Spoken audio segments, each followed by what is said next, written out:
everyone. My name is Evie Lupine. Welcome back to my channel, and today I have another video for you all. And this time, I have a question for all of you I never thought I'd have to ask. Did you know kinks are genetic? No, you didn't? Well, don't feel too bad because I had not heard of this either. But apparently, according to people on the internet, this is totally the case, and it's so accurate, you can even trace back particular kinks to specific family members. And of course, I would never doubt a random claim on the internet made by a total stranger. But just to be on the safe side, let's look into the science around this a little bit more, just for the sake of fully understanding the research, of course. You get it, but yeah. In any case, if you missed it, there was a massively viral TikTok that got over 4.5 million views that then got reposted to Twitter, where it got another 6.5 million views that claimed this exact thing. Dear God, I am really on the wrong side of the content creation business, aren't I? But in any case, most people seem to take this blindly as fact, which was very interesting to me. Using a popular TikTok trend, the creator simply claimed, quote, "I lied, put your clothes back on. I need to tell you about how kinks are genetically passed and how to track them back to each family member." So no, I wasn't lying when I said that it was claimed you can trace back particular kinks to specific family members. I might have hoped that the comments were filled with responses like, source please, but I know better than that by now. Instead, the top replies included gems like, "I do not want to know who in my family was freaky. Why the hell would you tell me this?" And "Clothes are on, shoes are tied, phone is in my pocket, and I am now walking out the door." Okay, that last one was kind of funny. They get a pass for that one. But seriously, no one seemingly was like, "Hey, that sure seems like a bold claim. Got any studies for that, pal?" I've heard of people complaining that the youths don't know about internet safety, fact-checking, or how to research now. But I didn't think it was this bad. Never before have I been so directly confronted by the reality that people will believe anything if you say it confidently enough on the internet.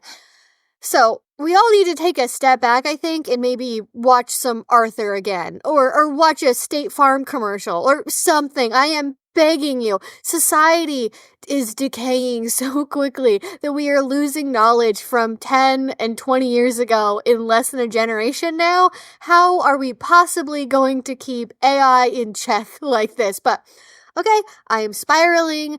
I am getting away from the topic. I need to get back on track because I am not, in fact, Dan and Phil. So, okay, this is concerning, right? Because in any case, it is worth checking out if this claim is in any way true, even if it is really concerning. I am open to the possibility that some portion of an interest in kink could be genetic in some fashion. And hey, maybe I missed a new paper that came out recently or something like that. So, where did this claim come from to begin with? Did the original creator make it up out of thin air, or was it based on anything at all? I barely got my foot out the door on researching this when I came across a TikTok stitch on this exact issue by none other than psychology PhD Dr. Ina, who has over 1 million followers on the platform.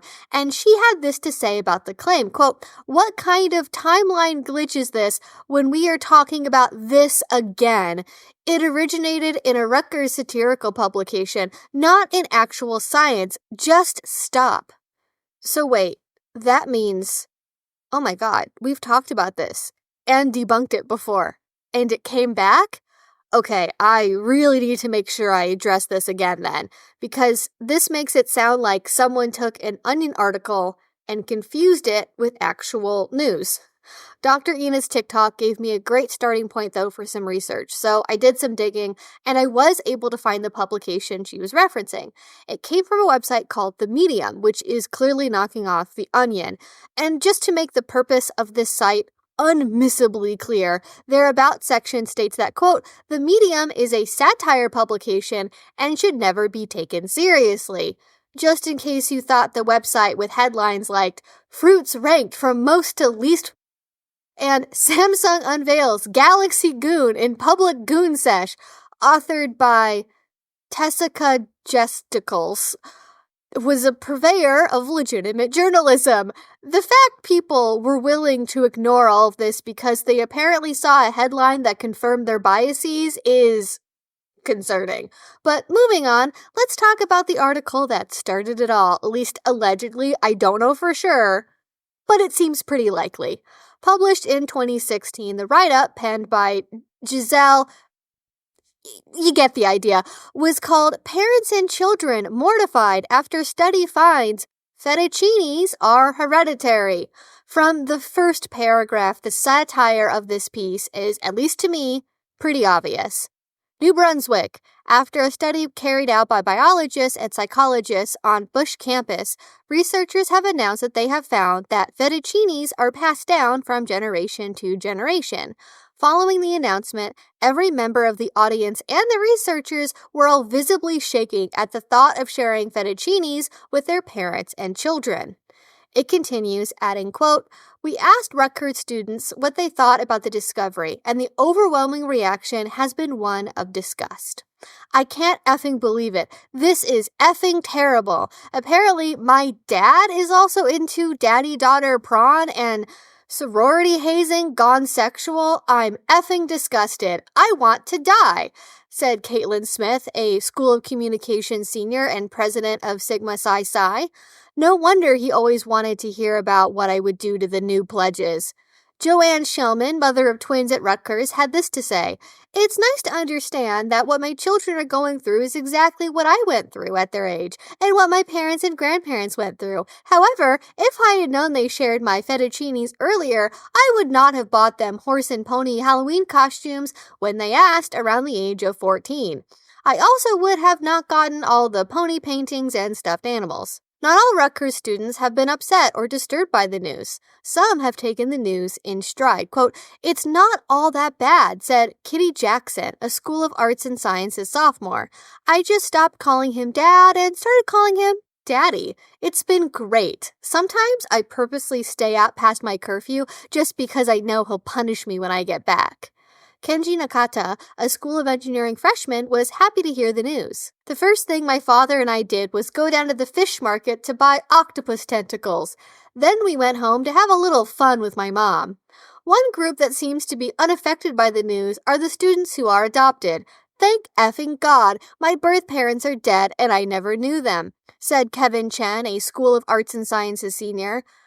And I'm sorry for all of your ears that I had to read all of that to you out loud, but I wanted to make sure the satire of the piece was unmistakable. I doubt Rutgers is going around promoting incest. Rather, it seems to be an extremist parody of the discomfort we feel when we discover that our parents, like us, must also have sex lives, and might, even more disquietingly, like some of the same things that we do.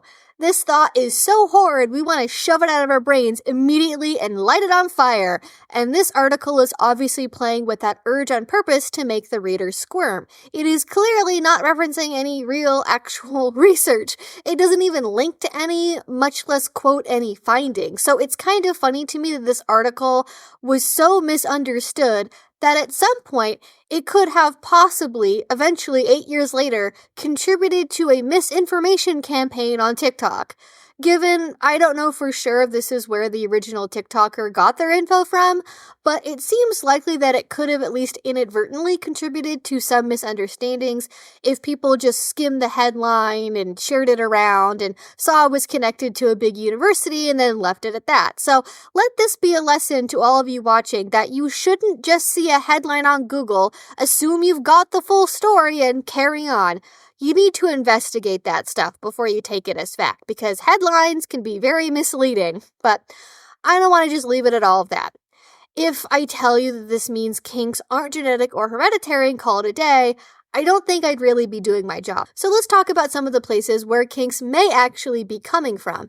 And let's start with some theories that get as close to the genetic/hereditary hypothesis as possible.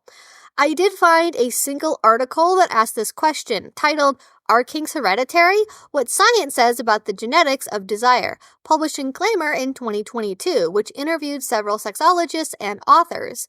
But rather than outright saying there's a kink gene, they take a much more conservative approach, stating, quote, "We don't have concrete proof that our genetic makeup is directly tied to our sexual interests. At least, not yet. But it's not outlandish to suggest that some people may be genetically predisposed to developing kinks and fettuccinis. It's relatively well documented that personality is to some degree heritable. Certain traits tend to run in families. And as Dr. LaMiller can attest from having surveyed thousands of people on the subject, our sexual fantasies can be read, at least in part, as a reflection of our personalities." With people who are high sensation seekers, in some of the research that's been conducted, we see that their dopamine receptors aren't quite as sensitive as other people, Dr. LaMiller explains. So they just sort of require this higher level or higher threshold of excitement to get the same sexual thrills that other people do, essentially suggesting that because personality traits may be somewhat heritable, traits that lead to an interest in kink may be as well. This is a far cry from claiming you can trace your interest in findom back to your grandfather's gambling addiction. The article ends on an interesting note, though, musing over whether or not kink could be a form of sexual orientation. Quote, "Dr. LaMiller says the data supports both possibilities. For some, it is a leisure activity. For others, an interest in kink can have very deep roots. It's very persistent. It's enduring. It has some of the other features that a sexual orientation does," Dr. LaMiller says. "It's not malleable. I think for some people, there does seem to be the sense that kink is more of a sexual orientation for them. But again, I don't know that we fully understand exactly why that is." And the "is kink a sexual orientation" debate is a whole other can of worms I do not have time to get into today, but I think it is at least somewhat connected to today's conversation, so hear me out. When something feels very durable and unchangeable, like an interest in kink can be for some people, it is natural to start relating to it in the way that other people do with their sexual orientation. After all, the public messaging around LGBT plus issues for decades in the United States has been based in the born this way perspective, that queer people deserve rights because that's how they are. They just can't help it. They've known since they were 3 years old that they were gay. It's just how they're wired. And while that is certainly true for some people, maybe even most, this has multiple side effects. One of which is that people who have a more fluid or complicated understanding of their gender or sexual orientation may feel they aren't really those things because they haven't been solidly sure of it since before grade school. Or maybe they went through some kind of evolution process where new terms or words came along that helped them understand what they were better. The other is that we believe all things which are important to our sense of identity have to fall into this orientation perspective. Society isn't too kind to things that are just a choice, something we could choose not to do or be if we tried hard enough. So flocking to the orientation perspective gives at least a small chance of being accepted because, hey, you can't help it. It's how you are. God made you that way. Furthermore, a lot of the early advocacy work around LGBT plus issues centered on the quest to find the gay gene, or differences in trans brains, to prove that queer and trans people are actually born differently and thus worthy of protection. I remember being in high school, and even in university, and reading psychology textbooks where this sort of thing was discussed. My human sexuality course spent a not insignificant amount of time talking about the potential differences in trans versus cis brains, or how you might be able to tell if someone was a lesbian based on the respective lengths of their different fingers. No, really, that was a thing that was in the book. After hunting for decades, though, no gay gene seems to have been found.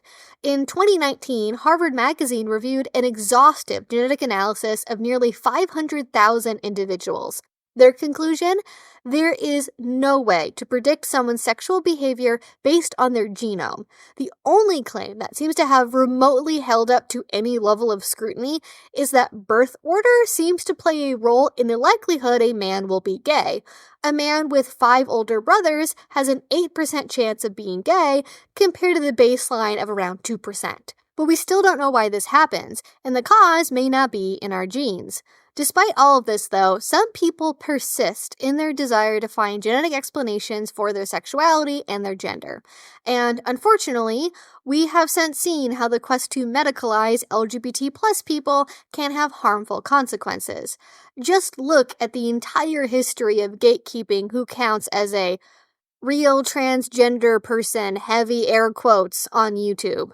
But even with this in the background, the desire to find a real, concrete, scientific reason for why we are the way that we are endures, not least of all for kinky folk who are often left in the dark about why they are so different from their peers or romantic interests. Science is seen as giving unassailable legitimacy, which is tempting for a misunderstood group. Wouldn't it be nice to go, oh, I like this thing because it runs in my family the way eye color does, and call it a day? Rather than agonizing over the shame you feel about your kinks, wondering why God cursed you to enjoy hurting people or to want to be hurt yourself? Human behavior is rarely so neat as to be easily explained by genes, however. Perhaps the next closest theory has to do with the structure of our brains. If you've taken a psychology course, you've probably heard this one. One common explanation for foot fettuccinis, in particular, has to do with this.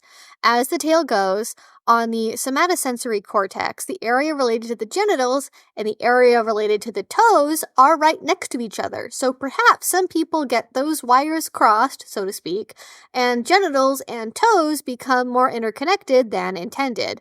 Whether or not this is actually something that happens is basically theoretical. We don't understand the wiring of the brain that well yet, but it might explain why foot fettuccinis are so common, especially compared to other parts fettuccinis. However, if this is an explanation for anything, it only applies to maybe one fettuccine and has nothing to do at all with kinks. Because remember, kinks and fettuccinis are not the same thing. I'm gonna have to say the word fettuccine a lot in this video. I'm sorry. Fettuccinis are a narrow, fixed sexual interest that is generally needed for arousal and/or orgasm. In contrast, kinks are broader, not needed for arousal and/or orgasm, and may or may not be sexual at all. But let's say for the sake of argument that not only is this foot wiring brain theory thing 100% correct, but it also applies to every other single kink and fettuccine on Earth. Yep, every single one is because your brain is miswired in some way. That doesn't mean that, 1, the change in wiring is always genetic in origin, or 2, it is heritable, and it may not be something that gets passed down through the generations. Many factors can influence our brain's development, and not all of them have to do with the blueprints we get from the sperm and the egg. I feel like that's a whole other thing that just got totally lost in this conversation too. Just because your parents have this or that feature does not mean it will always be passed down to you. One-off chance mutations are also a thing. Printing a whole human being is a complicated experience. As far as I can tell, the only research we have that even hints at there being a genetic link to kink at all is Miller's theory about personality traits, which is far from the definite exclusive cause of all interest in BDSM. What does lead to an interest in BDSM then? Most data in this area comes from self-reports and surveys, so make of that what you will. A 2020 paper titled, "What is so appealing about being spanked, flogged, dominated, or restrained? Answers from practitioners of sexual masochism/submission," describes 8 theorized interest origins. The possibilities described ranged from developing a desire after being introduced to kink by a partner in adulthood to wanting to cope with a chronic illness. As the kinkiness is caused by trauma myth persists, it is also worth mentioning that this study found found only 11% of the 152 individuals who answered the question connected their interest to childhood sexual trauma, and 9% to parental discipline. By far, the most common origin point was intrinsic desire. Over 75% of the respondents cited this as the reason for their interest in kink, or at least one of the reasons for their interest in kink, with the vast majority of those respondents being unable to point to a specific cause. But nothing in literature suggests that this intrinsic feeling is rooted in heritable genes any more than being gay is. Other potential vectors include operant conditioning, e.g. enjoying being tied up and pinned down during childhood games so much that you repeatedly seek it out, and then the activity and pleasure become very strongly linked, and then you start also doing it in adulthood. Yet others use BDSM as a way to cope with mental health issues or to take control over a past traumatic experience. Neurodivergent people often report that they enjoy the strict, clear communication guidelines that kink offers. Kink also gives neurodivergent people a way to tailor their intimate activities to higher or lower amounts of sensory input. So for some people, engaging in kink is a choice they make because of the benefits it can offer. And to go back to LeMiller's research once again, he also theorizes that a wandering mind and active imagination can cause someone to gravitate towards kink. If you have an open mind and find yourself experimenting with new thoughts during your fantasies, you may stumble onto kink without even realizing that's what you're doing, and then it's really interesting, so you keep thinking about it, and then suddenly it's something you think about quite a lot. So the point is that we don't know one single thing that can cause our kinks. It may be in some part biological or genetic, but that also doesn't mean that it's heritable. And as tempting as it is to search for hard answers from science to explain why we are the way that we are, it may not be the most productive use of our time, especially if we are relying on science to validate who we are, our feelings, and our desires. That is where I was originally planning to end the video, until I went back and I saw that the original creator who started this whole conversation up posted a follow-up TikTok. And I thought, oh, okay, maybe we'll get some links to some studies, maybe it'll all be clarified, maybe this could all be a big misunderstanding. And honestly, I was not prepared for what was said, so brace yourselves. The information I'm going to be talking about in this video may or may not be correct.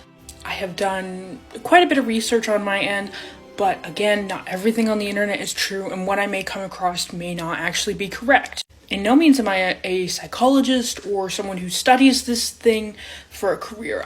I do this for my own personal pleasure. Bad word to choose. For some background information, I pinned the video to the top of my page. So go ahead and check that out if you're a little confused. And let's begin. So the difference between a kink and a fetish is what gets you aroused. A kink is the actual action.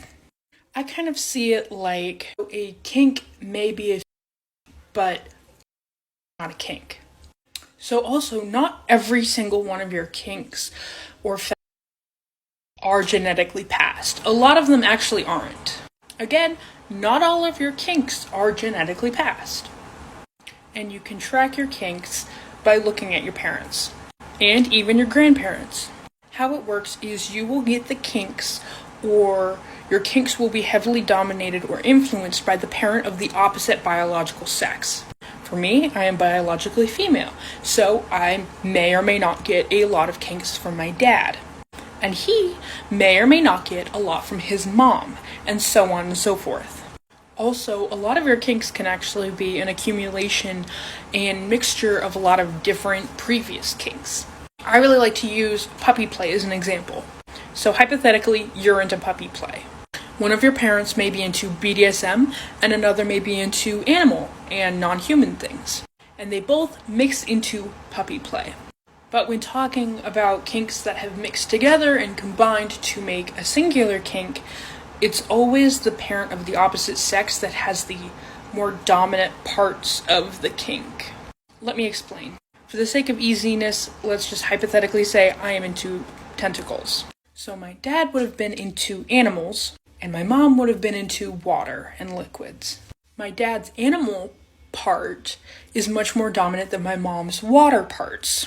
when they mix together to make a tentacle kink. There you go. That's how you can tell. And yep, that's it. No citations, no studies on screen, just some more wild speculation based on...